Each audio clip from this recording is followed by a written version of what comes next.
14वीं JPSC की जांच चल रही थी।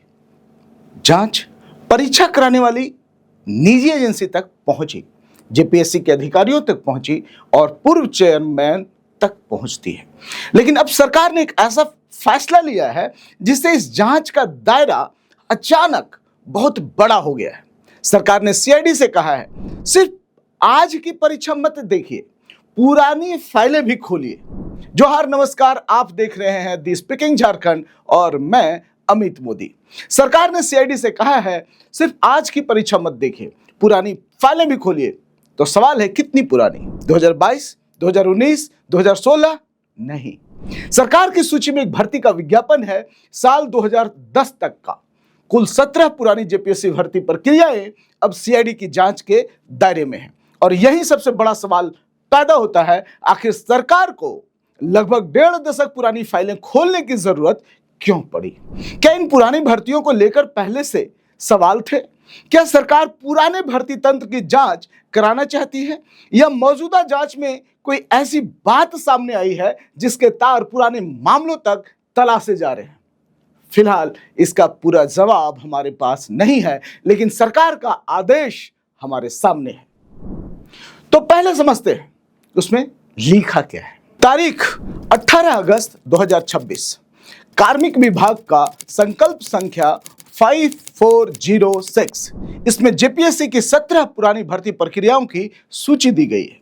और यहां एक बात बिल्कुल साफ समझिए, इन 17 परीक्षाओं को रद्द नहीं किया गया है। सरकार ने इनमें संभावित अनियमितता की जांच सीआईडी से कराने का फैसला किया है, यानी जांच होगी।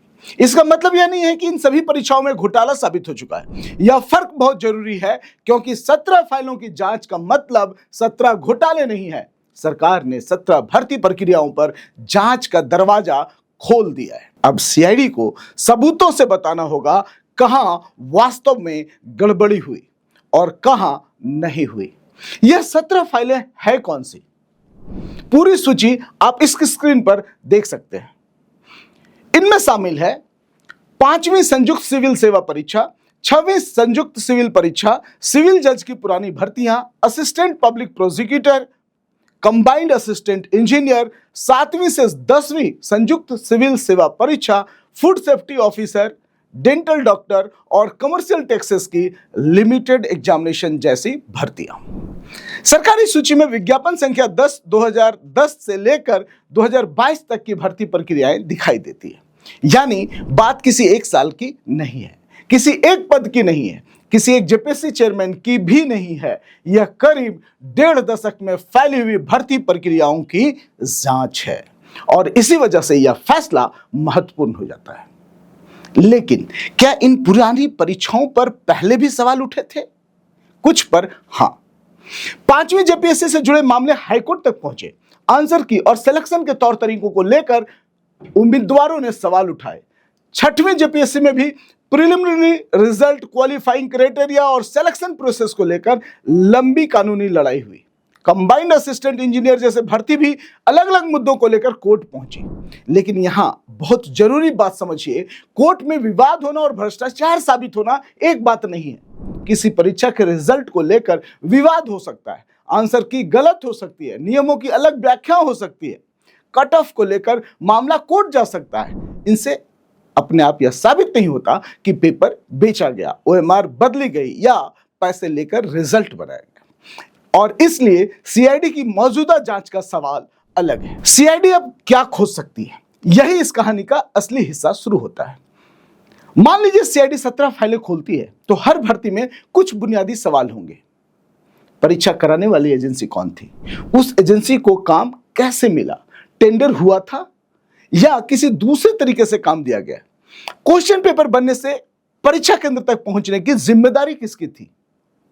ओएमआर शीट्स कहां रखी गई? उन्हें स्कैन किसने किया? रॉ डेटा किसके पास था? रिजल्ट किसने प्रोसेस किया? फाइनल रिजल्ट को किसने मंजूरी दी? और अगर कहीं गड़बड़ी हुई तो उसका फायदा किस कैंडिडेट को मिला? इसे बहुत आसान तरीके से समझिए, पूरी भर्ती की एक कड़ी बनती है। Agency, question paper, OMR, result, पैसा और बेनिफिशियरी। अब सीआईडी को देखना होगा, क्या किसी पुरानी भर्ती में इस कड़ी का कोई हिस्सा टूटा था? और उससे भी बड़ा सवाल, क्या अलग अलग वर्षों की परीक्षाओं में कोई एक जैसा तरीका दिखाई देता है? क्या कोई पुराना पैटर्न था? यही सबसे दिलचस्प सवाल है। लेकिन यहां हमें बहुत सावधान रहना होगा। अभी सरकार ने यह नहीं कहा है कि 17 परीक्षाओं में एक ही गिरोह था, यह भी नहीं कहा है कि एक ही एजेंसी थी, और यह भी साबित नहीं हुआ है कि एक ही तरीका से गड़बड़ी हुई। अभी यह जांच का सवाल है, निष्कर्ष नहीं है। सीआईडी को देखना होगा, क्या एजेंसीज बदलती रही लेकिन परीक्षा की कोई कमजोरी वही रही? क्या अधिकारी बदलते रहे लेकिन गड़बड़ी का तरीका मिला जुला रहा? क्या किसी पुराने मिडिलमैन का नाम बार बार आता है? क्या किसी एजेंसी, कर्मचारी या अधिकारी का नाम अलग अलग भर्ती प्रक्रियाओं में दोहराता है? या फिर हर पुरानी भर्ती का मामला बिल्कुल अलग निकलता है? दोनों संभावनाएं खुली है। और टीडीपीएल को लेकर एक जरूरी बात, इन 17 पुरानी फाइलों को टीडीपीएल की 17 परीक्षाएं मत समझिए। सरकारी आदेश ऐसा नहीं कहता है। वर्तमान की कई जेपीएससी भर्ती प्रक्रियाओं को लेकर सरकार के दूसरे आदेशों में टीडीपीएल का नाम साफ लिखा गया है, लेकिन इन 17 पुरानी भर्ती प्रक्रियाओं वाले आदेश में सरकार ने कहा है संभावित अनियमितताओं की सीआईडी जांच होगी। इसलिए इस जांच का दायरा किसी एक प्राइवेट एजेंसी से बड़ा हो सकता है। सीआईडी को अलग अलग समय में काम करने वाली एजेंसी, जेपीएससी के अधिकारियों और पूरी परीक्षा व्यवस्था को देखना पड़ सकता है, और शायद यही असली सवाल छिपा है। झारखंड में सरकारी भर्ती की सुरक्षा व्यवस्था आखिर थी कैसी? लेकिन इतनी पुरानी जांच आसान नहीं होगी। मान लीजिए कोई मामला 2010 या 2013 के विज्ञापन से जुड़ा है, आज 2026 है। पुरानी सरकारी फाइल शायद मिल जाए, वर्क ऑर्डर मिल सकता है, टेंडर मिल सकता है, पेमेंट का रिकॉर्ड भी मिल सकता है, लेकिन 15 साल पुराना सर्वर डेटा, पुराने mobile phone, WhatsApp chat, call record, computer log, इनका मिलना आसान नहीं होगा। इसलिए सीआईडी की असली परीक्षा सिर्फ फाइल खोलना नहीं होगी, असली परीक्षा होगी पुराने सबूतों को जोड़कर पूरी कड़ी को तैयार करना, क्योंकि शक और सबूत में फर्क होता है और अदालत में अंततः सबूत ही मायने रखेगा। और एक बड़ा सवाल, पुराने चयनित अधिकारियों का क्या होगा? मान लीजिए किसी ने 2016 की परीक्षा पास की, नौकरी मिली, आज उसे सेवा करते हुए कई साल हो चुके हैं। क्या सिर्फ सीआईडी जांच शुरू होने से उसकी नौकरी खतरे में पड़ गई? नहीं, कम से कम अभी ऐसा कहना बिल्कुल गलत होगा, क्योंकि इन 17 परीक्षाओं को सरकार ने रद्द नहीं किया है, सिर्फ जांच का आदेश दिया है।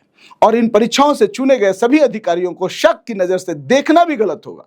अगर सीआईडी को किसी खास कैंडिडेट के खिलाफ ठोस सबूत मिलता है तो मामला उस व्यक्ति तक पहुंच सकता है, लेकिन अगर किसी पूरी भर्ती में बड़े स्तर की सुनियोजित गड़बड़ी साबित होती है तो आगे का कानूनी सवाल अलग और ज्यादा जटिल होगा। फिलहाल जांच व्यवस्था की है और किसी व्यक्ति का दोष सबूत से तय होगा। अब जिम्मेदारी सीआईडी की है, क्योंकि 17 फाइलें खोल देना आसान है, लेकिन 17 फाइलों से सच निकालना मुश्किल।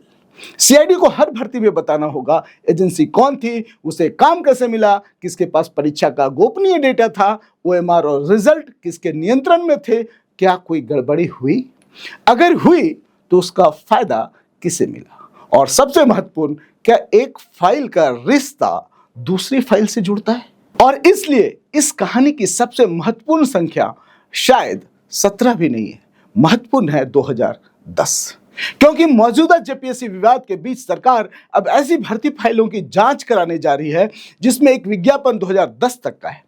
लेकिन हमें अभी यह नहीं पता कि इन 17 फाइलों को चुनने का आधार क्या था। क्या पुराने विवादों के कारण इन्हें चुना गया?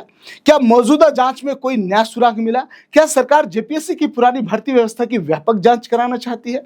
सरकारी आदेश इसका विस्तार से जवाब नहीं देता, और इसलिए इसका जवाब हमें अपनी तरफ से गढ़ना भी नहीं चाहिए, और जवाब सीआईडी की जांच से आनी चाहिए। और उस जवाब के सिर्फ 2 नतीजे हो सकते हैं। अलग अलग वर्षों की जांच में कोई साझा गड़बड़ी नहीं मिलती तो यह भी महत्वपूर्ण सच होगा, लेकिन अगर सरकारें बदलती रही, चेयरमैन बदलते रहे, एजेंसीज बदलती रही और फिर भी सीआईडी को अलग अलग परीक्षाओं में एक जैसा तरीका, एक जैसी कमजोरी या कोई जुड़ी हुई कड़ी मिलती है तो मामला किसी एक परीक्षा का नहीं रहेगा, किसी एक चेयरमैन का नहीं रहेगा और किसी एक एजेंसी का भी नहीं रहेगा। तब झारखंड के सामने सवाल कहीं बड़ा होगा। क्या सरकारी भर्ती में गड़बड़ी कुछ अलग अलग घटनाएं थी या व्यवस्था में कोई ऐसी कमजोरी थी जिसका बार बार फायदा उठाया गया? 17 पुरानी फाइलें खुल चुकी है, लेकिन असली खबर यह नहीं है कि फाइलें कितनी खुली। असली खबर होगी सीआईडी को इन फाइलों के अंदर मिलता क्या है। जोहार, आप देख रहे हैं द स्पीकिंग झारखंड और आपका होस्ट मैं अमित मोदी। आप सारे दर्शकों का शुक्रिया।